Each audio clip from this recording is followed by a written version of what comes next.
Being immersed in darkness, even for just a few brief seconds, can be an intimidating and frightening experience for many of us.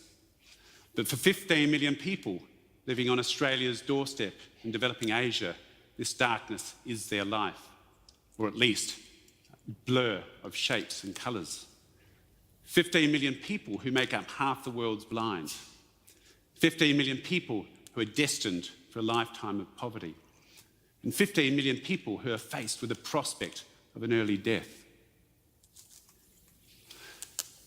And the disturbing truth is that over 3/4 of that blindness could have been prevented or treated. It just should not be. I've been involved in blindness prevention for nearly half my life. I've taught in 10 developing countries in Asia. And for the past 7 years, I've run a blindness prevention organisation known as Sight for All. I call it my second full-time job. It's a job that pays me nothing, is all-consuming, and yet gives me the greatest reward. There have been 3 experiences that have had a powerful effect on me and on the direction of my career and ultimately my life, and I'd like to share those with you today. They're experiences that made me realise that as eye specialists we can provide high impact and sustainable solutions to help restore sight, alleviate poverty and save lives in some of the poorest countries in the world. The first experience came back in 2005. I was part of a team from the South Australian Institute of Ophthalmology undertaking a study with our colleagues in Myanmar, a study to determine the prevalence and causes of blindness in this country of over 50 million people. We discovered that the leading cause of blindness was cataract. Cataract is a clouding of the lens inside the eye that is responsible for half of the world's blindness and is the leading cause of blindness and a major contributor to poverty in many of the poorer countries in the world. The fact that cataract was the lead cause of blindness was not a surprise. But what did surprise us, however, was the actual level of blindness. Nearly 1 in every 10 adults in this study in central Myanmar were blind. This is a level perhaps 20 times that in Australia, and most were blind due to cataract. I was in my early 40s at the time, and every day I was seeing people my age, even younger, for several weeks, who were blind from cataract. I couldn't believe what I was seeing. I'd never experienced this sort of blindness back home in Australia. The reasons for such a high level of blindness in developing countries are many. The inability to afford the $40 or $50 for cataract surgery often comes high on the list. But what we found in this study was that many of the people who'd already had surgery were still blind. The doctors in this area were well trained, they were competent, but they didn't have the equipment to perform the surgery at the highest level to ensure the best results, to have any real impact on blindness. How frustrating, how soul-destroying for a trained professional. So it was this high level of treatable blindness amongst adults due to a lack of equipment, which was the first defining moment in my humanitarian career. Something needed to be done. So our team embarked on a strategy, a national blindness strategy, to help improve cataract surgery rates and outcomes in this country through the delivery of equipment. We've recently finished the project, and over a 4-year period we delivered equipment, vital equipment and essential training to 32 eye centres across Myanmar. And there are now 32 eye centres performing high-level cataract surgery and having an impact on the daily lives of tens of thousands of people every year, and helping to improve life expectancy and alleviate poverty in one of the poorest countries in the world.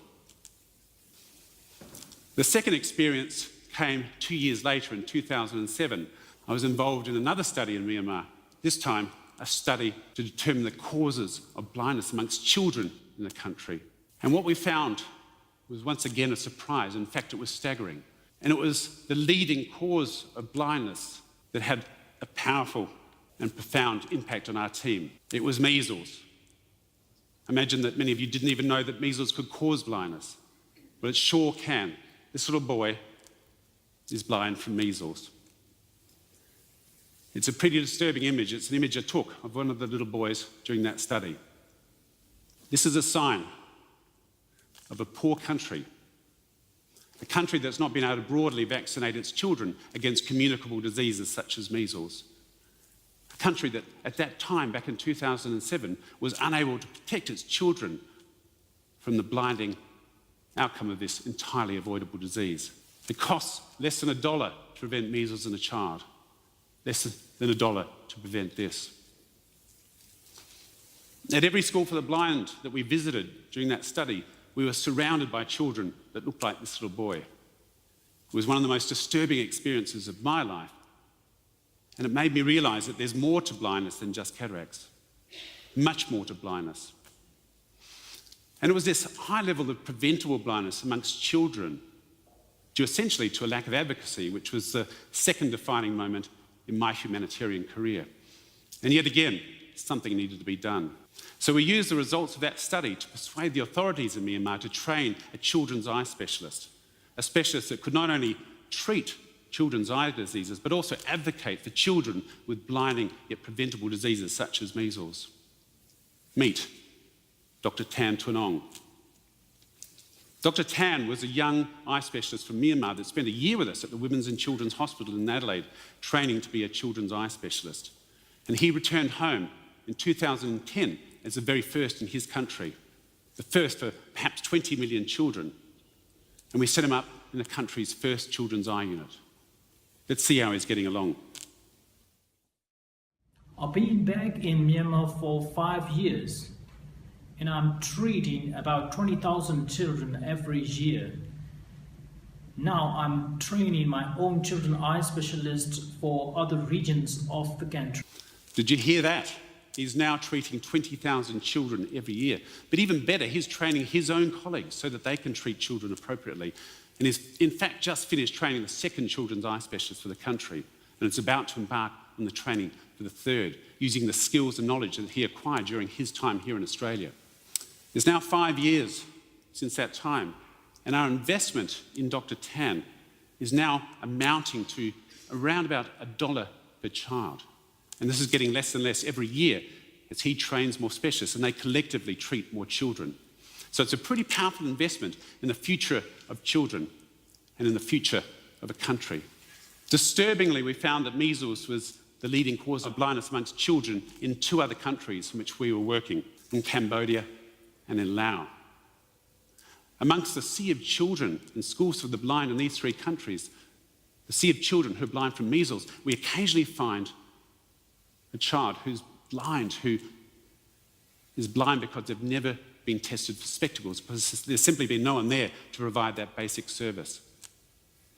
I'm now going to show you a video which was taken during our School for the Blind study in Laos in 2013.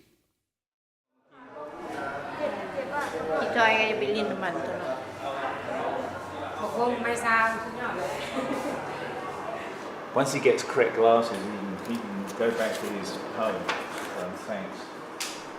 Perfect. He likes those, doesn't he? He wants. So the moment where that little boy says, wow, it just gives me goosebumps every time. It's an amazing moment to find these children, to provide them with spectacles and discharge them out of the School for the Blind, away from poverty, and back into the mainstream schooling system with all its profound advantages for their education and their future, their lives. So we've now trained and equipped children's eye specialists in 8 countries in Asia. Specialists who can now not only restore sight in children, but prevent children from being immersed in a lifetime of poverty. My chosen specialty in the field is something called ophthalmic oncology. It's a specialty that encompasses a range of vision and life-threatening eye cancers in both adults and children. I have the unpleasant task of having to remove eyes from young children with a rare but dangerous eye cancer called retinoblastoma. Imagine as a parent being told that your child's eye needs to be removed. It's a devastating moment. But fortunately, in our country, all of these children will survive. And it certainly makes me feel better about what I do. I've been involved in training in the management of retinoblastoma in a number of countries in Asia. And the third experience came in 2013 when I was teaching in one of our partner countries a country with an established children's eye unit in a large and busy eye hospital in the capital city. In one day, I saw 12 children with retinoblastoma, and of these 12 children, a third were going to die. And they were going to die because the doctors at the centre didn't have the expertise or the understanding to be able to manage this complex disease. It wasn't their fault, they just simply hadn't had the training. I was upset. I was actually really angry. Back home, all of these kids would have survived. As doctors, it's our duty to preserve life. This little boy was one of the lucky ones. He was a 2-year-old with retinoblastoma, fortunately only affecting one eye. His mother was grief-stricken when she heard that the eye needed to come out, but she understood the importance of our advice. And the very next day, we removed his diseased and blind eye, an eye that would never see again, an eye that was threatening his life. And here he is, a year later. He wasn't at all happy to see me. I was the bad guy. But he was full of life and with a very happy mother. So it was this realisation that children were dying of an eye cancer which was entirely curable, which was a third defining moment in my humanitarian career. And yet again, something needed to be done. So after that harrowing week, we immediately arranged for the training of a retinoblastoma specialist from that country, from that eye centre. In fact, we've now arranged training for retinoblastoma specialists from countries across the region. So I'm delighted to be able to share with you now that we have specialists across Asia who are not only restoring sight in adults and children and in turn alleviating poverty, but they are also saving lives. This slide depicts what a blind person might see. As you can appreciate, being blind doesn't always mean that the lights are out, that they're immersed in darkness, but it does mean that they can't see the faces of their family and friends. The opportunity to have a solid education and a well-paying job is extremely remote, and they're often destined to a life of poverty and faced with an early death. So when that veil of blindness is lifted, life takes on a whole new meaning. For the colleagues we're helping, our team at Sight for All, and the patients that we're all treating. Thank you.